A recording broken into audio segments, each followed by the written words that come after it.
топ 100 буюу яг улсын одоо төсөвд хамгийн одоо гол орлого оруулдаг эдийн засаг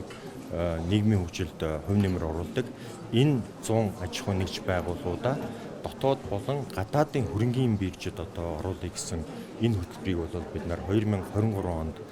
санхүүгийн төсөөлөл хороотой хөтөлбөр батлаад энэ жилээс бол жинхэнэ одоо утгаараа одоо хэрэгжүүлж эхэлж байна.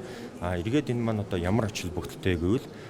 топ 100 аж ахуй нэгж байгууллагууд маань хөрөнгө нь нэмэгдэх одоо бүрэн боломжтой. Өөрөөр заавал нөгөө хувьцаа эзэмшиж хувь нийлэгч төдийгүй олон нийтээс бонд болон нээлттэй одоо хувьцаа гаргах журмаар бол хөрөнгөө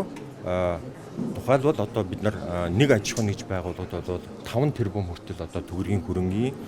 гаргахад бонд буюу эсвэл энгийн хувьцаа байдлаар гаргахад бол санхүүгийн төсөөлөл хороо Монголын хөрөнгийн биржтэй эргээд манай үн цас арчаалагчдын холбоотой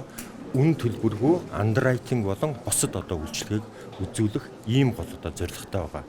Эргээд манай томоохон одоо аж ахуй нэгж байгууллагууд дотоодоос болон гадаадаас тэг хөрөнгө босгож одоо томорснороо жижиг дунд одоо аж ахуй нэгж байгууллагууд эргээд гарааны бизнесүүдтэй стартап нэг ялангуяа залуучууд эмэгтэйчүүдийн одоо бизнес эрхлэгчдийг туслан дэмжих одоо байдлаар дэмжих бүрэн боломжтой.